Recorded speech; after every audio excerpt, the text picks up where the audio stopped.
Hello, ladies, gents, and all others. This is your host, Kim, back again for another episode of the Self-Love Witch podcast. It has been over a year since I have came and been present here. And, I've gotten a lot of messages from you guys over that time period, checking in on me and just asking, when is the next episode going to come out and all of that. And I always said, I'll be back, but I'm going to come back when I feel good and ready. I will give you guys a full update episode on that. But all you guys need to know right now is that I took some much needed time for myself. I took some much needed time to fix some things within myself, fix some things within my life. I also took a completely different transition. So I'm living a completely different life, investing in my future and, letting things go, etc., etc. So this does go into this episode here today because this was basically the complete catalyst for my life change. And when I say my life change, don't worry, my values and my viewpoints are still the same. I'm very much so still the Self-Love Witch podcast. I have not switched religions or anything like that. I'm still me. I would just say I'm just a more evolved, more mature, more, just a more, like I said, a more evolved version of me. So today's episode is titled Be Your Own Muse. And the reason why I really wanted to touch on this aspect of just self-development is because I realized over time, I think that we strive to be things that we see so much that we forget that we are our greatest masterpiece. And the only way to cultivate and really create that masterpiece and really create that finishing touch and just, build off of things, I think it's really important that we make ourselves our own muse instead of making others our muse. So when I was thinking about this, I was like, what is the definition of a muse? Because, we hear it a lot. What does it mean? So a muse is defined as a person or a personified force who is the source of inspiration for a creative artist or a person. Now, I feel that all in all, as human beings within the earth, we all inspire each other in many different ways. There's no way that we cannot be inspired by one another because that's literally what we're here for. I think sometimes people forget the divine reason that we are all here in this existence together. Because if you think about it, I could have been born in a completely different generation, a completely different timeline, but there's a reason that we are divinely all placed here within this earth, within this space and time for a reason. And it's because we're all inspiring each other. We're all creating this world together, right? So I do believe that it's important to stay inspired and to keep those around you that do inspire you, and to just even on social media, follow people that inspire you, talk to people who inspire you. It's very important to have inspirational people, but I feel that you should not make certain people your muse. You should be your muse, meaning the things that you find beautiful and that you find intriguing and that you find completely just majestic in other people, you have to make sure that you can find that within yourself. So for example, one of the qualities that I love seeing in other women is them being very in touch with their bodies and being very in touch with their sensuality. They have this quiet confidence. Growing up, that was always something that I just admired. So certain people that I will name is Jill Scott. I feel like she has this je ne sais quoi, but there's this confidence of you're going to respect me. You can see this sensuality on me. You can crave it. You can think it's very desirable, but you're going to approach me with a certain amount of respect and a certain amount of, yearning, but it's going to be respectful. Like, it's like certain women you see, for instance, Erykah Badu, again, and Nia Long, for example, like just women that you look at and you're like, wow, you're beautiful, you're stunning. You carry this je ne sais quoi, you carry this energy of I know myself and you better approach me like you know that, but then also approach me like you know yourself, you know? And I always admire that. Women who just, when you look at them, you know that they're in their truth. You know that they're in their truth. And I think that is just so admirable. So growing up, I really admired that.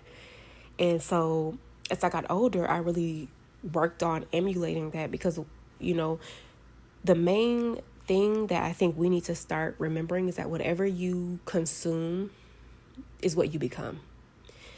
And if you just think about that in terms of food, you know, if you eat crazy bad things, that comes into you and you become unhealthy, you know, and if you eat well, you remain healthy, you know. So energetically, mentally, that also matters, which is really what has been my main thing over the past 2 years, is just really trying to just change my life in terms of really being mindful of what I'm doing and where I'm headed and just what, you know, what I was working towards throughout life. So circle back to this because I hope I'm not getting off track a little bit. I hope you guys are following me. But when it comes to that, it's just really important to just truly learn how to emulate certain things that you find admirable, but always make it circle back to you, because it's one thing to find inspiration within people, find inspiration within certain spaces, things or whatever. But if you cannot circle it back to you, then it's kind of gonna feel like it's unattainable for you. And that is how I believe certain people begin to copy, quote unquote, or begin to be, you know, just lesser versions of another person rather than themselves, you know, because they don't know how to circle it back to them and they don't know how to make it theirs, you know, because we're all here. You can't look at someone and be like, oh my God, I want to be just like you. You can love what they're doing. You can love what they emulate. You can love what they stand for. You can love how they look, everything. But at the end of the day, you have to learn how to circle all of that back to you. And always remember that you are your blueprint and that you are the muse that you are cultivating. You are a work of art. You are a masterpiece that you yourself have the power to cultivate. You can chip off some edges, things that you don't like, and you can really rearrange, you can transform, you can alchemize things, and you can learn through other people, be inspired by other people, be inspired by people's stories, people's lives. But you must always make sure that you are circling back to, I want to be me, I enjoy being me, I want to be the most cultivated version of me, and I want to enjoy this process, and I really want to be in love with myself throughout all of it. I want to stay inspired. I want to stay mentally stimulated. I want to stay mentally liberated, because if you don't remain in that mindset, it is so easy, and I say this from experience, it is so easy to get so wrapped up in just adulting. And when I say adulting, I mean, you know, we all have this urge. We just all want to be somebody. We want to go somewhere. We want to be something. We want to do something. And we're always chasing after something. And I feel like having that drive to be something or have something is healthy, but within this day and age, with all this instant gratification and with all this fast living where people kind of forget that great things take time, and so comparing yourself to others is a huge disservice to life's journey and wisdom itself, and also just a disrespect to the journey that you must take to grow and be evolved into the kind of woman or being that you want to be. You have to truly remember to stay very mindful of that. Like, I definitely had a period where I was like, oh my God, like, why can't I just be everything that I, like, why? Like, why is this so hard? Why is this, what is this? And I forgot that I wasn't making myself my own muse. What I was doing was I was focusing on how long something was taking and how things weren't seeming as fun or as easy or as enjoyable as it was portrayed. But that's the danger of social media. That's the dangers of just looking at people's lives and thinking you know it all, because we don't. And that's why you must be your own muse. You must be inspired, but you must always circle back to reality and circle back to the process of things, because everything great takes time, including you. And everything that you desire, you can achieve 100%. I don't care what it is, 100%. You can achieve it. But you must respect the process. And your process and your journey is not going to be like everyone else's. Your process can be easier. Your process may come with some hills and valleys. But at the end of the day, your process is your process. And there is a reason for your specific process. And you can't lose sight of that. You have to stay very grounded.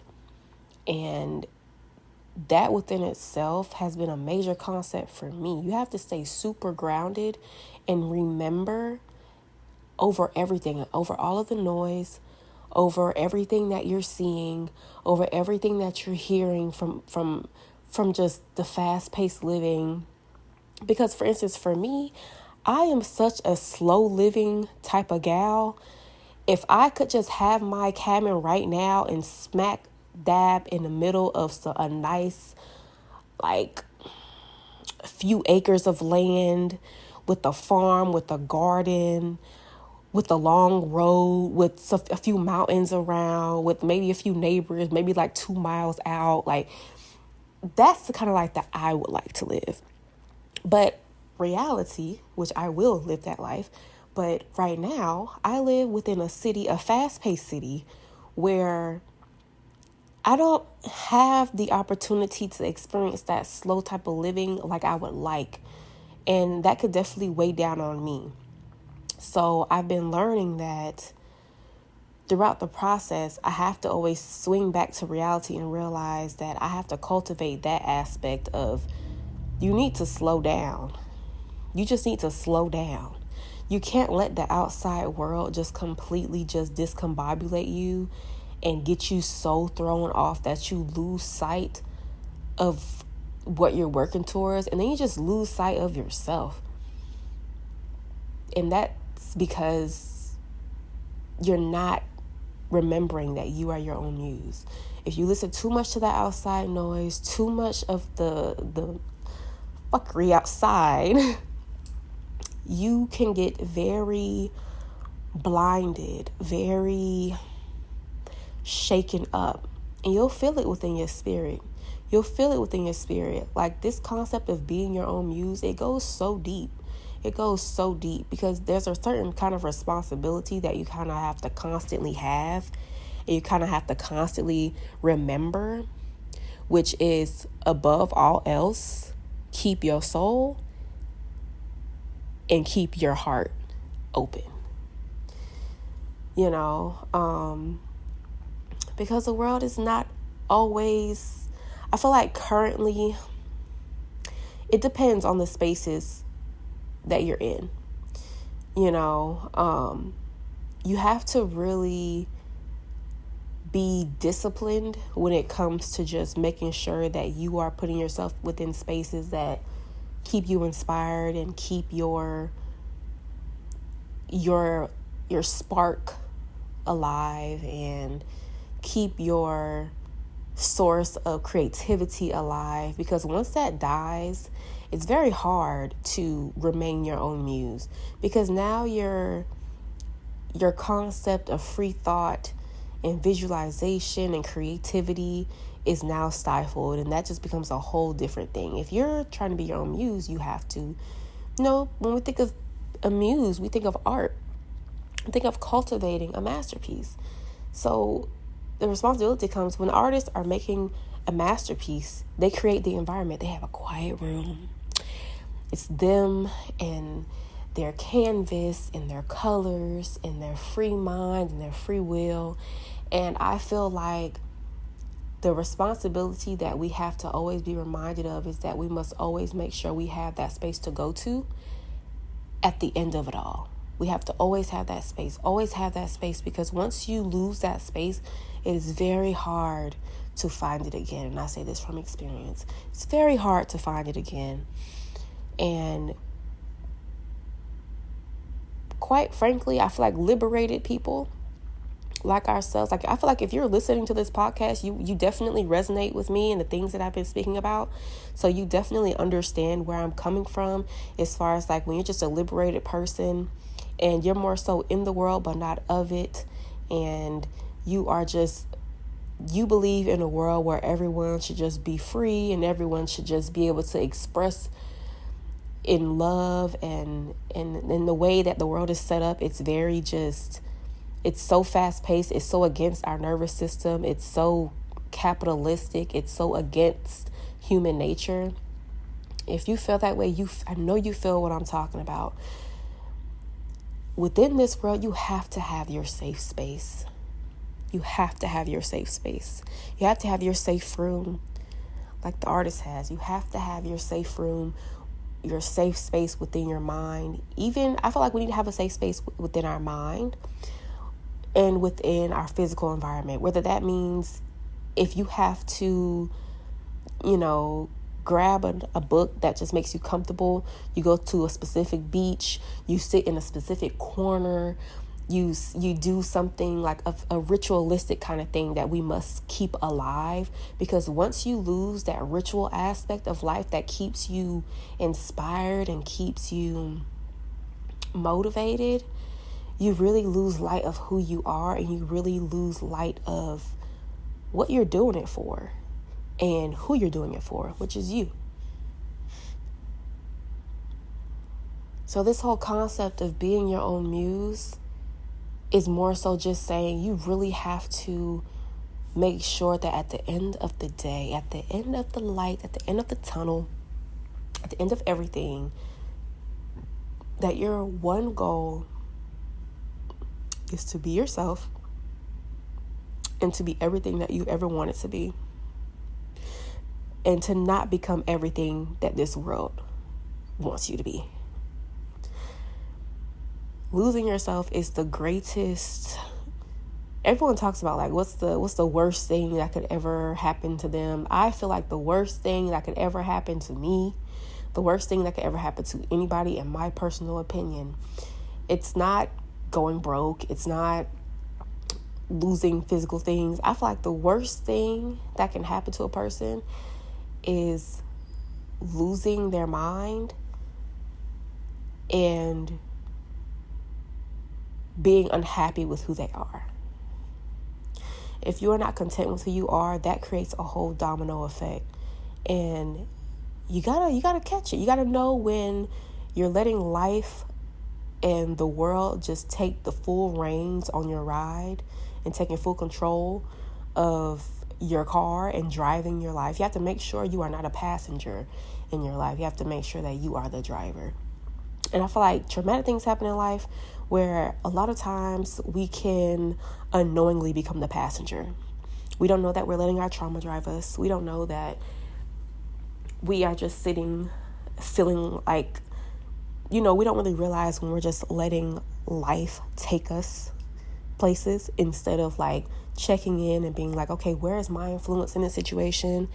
Where am I the catalyst in the situation? I feel like a lot of times we forget to check in, which is why doubling back on having that ritualistic type of practice of checking in with yourself is so important. So important. Like, do not lose yourself in the midst of all of this chaos that we have going on. It's the greatest disservice to you And it's the greatest disservice to the community, because the last thing we need is more detached people who don't know themselves. And we don't need more people that strive to be other people without even knowing what they're trying to be for real. Because I feel like people just, in the wake of social media, people are just, I want to be that. I want to be like her. I want to do that. I want to do this. I want to be like him. I want to have what they have. But realistically, I feel like a lot of people aren't using their brains, and they aren't thinking enough. People aren't thinking beyond the surface level. We have to think deeper. Everything you see comes with a price. And there was always a journey that was attached to everything that you're seeing. And so don't compare yourself. And remember all the time to always make sure you circle back to you and be your own muse. Be your own muse. Find inspiration, but be your own muse. And that is where I feel like we can really heal a lot of insecurities that we may have about ourselves, and insecurities that we may have about others. Comparing yourself is such a huge disservice. If you were meant to be anything like that person, you would not have been here. There would be no need for two of you. There's no need for two same people. Even if you look at twins are born looking exactly alike. If there was only one that needs to come through, the other one would not have been there. So we need to start really thinking about that. So yeah, I really hope that you guys feel me on this, because I felt this real hard in my chest, real deep in my chest, because I am turning 30 this month in approximately 3 weeks. And I have just been on heavy reflection mode. I feel like I've passed the emerging adulthood phase, where you're figuring things out and you're like figuring out who you are as a young woman and things. And I feel like now I'm coming into the whole, like, I know who I am. And of course, I have more evolution and more wisdom to gain, but I have a basis of who I am.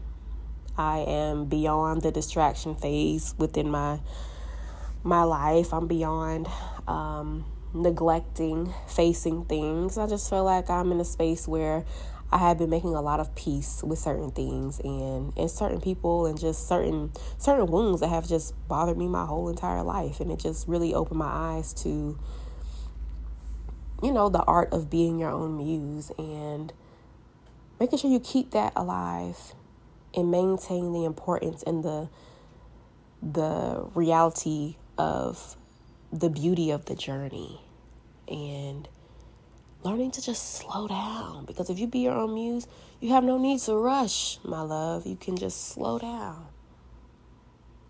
And that's honestly going to be the legit motto for my entire life. Just slow down. The Creator has a master plan. And that is actually the name of a song. It's like a meditative chant type of song that I like to listen to. I would recommend it to anyone. It's very nice, very powerful. But the Creator does have a master plan, and you are the masterpiece. You do your job, and you let the Creator do their job. And, keep a good heart. Don't let this world change you. Don't worry about seeking revenge. Just don't become anything like them. Keep your heart in a space where you are, and I don't know who needs to hear that, but I know for a while I need to hear that, so I wanted to put this here. And just remain you and enjoy you. Enjoy being you, because no one can be you. That's something you need to pop your shit. No one can be you. That's amazing. Hello. But thank y'all so much for tuning in to today's podcast. If you have, I'm going to post this very soon. I'm going to post this in a few minutes. I really wanted to post something for a long time. And so I will be back. I'm trying to get a schedule. I finally will have like a legit opportunity to really sit down and really get consistent again. So I want to thank you all for those who have stuck with me throughout this time. This podcast has been here for a good few years, and I'm so grateful for everyone. So thankful for all of you who have reached out to me over the years. If you haven't, please follow the Self-Love Witch podcast. I'm going to be updating some things, rebranding a bit, but more so just, you guys got to revamp for the new year. It's just a revamp a little bit. But thank you guys so much. We will have more deep conversations. We will have more deep thought, more wild woman conversations, more intellectual, mental stimulating conversations. I'm just so glad that you guys are here. And stay blessed, stay beautiful, stay whole, stay you. Until next time.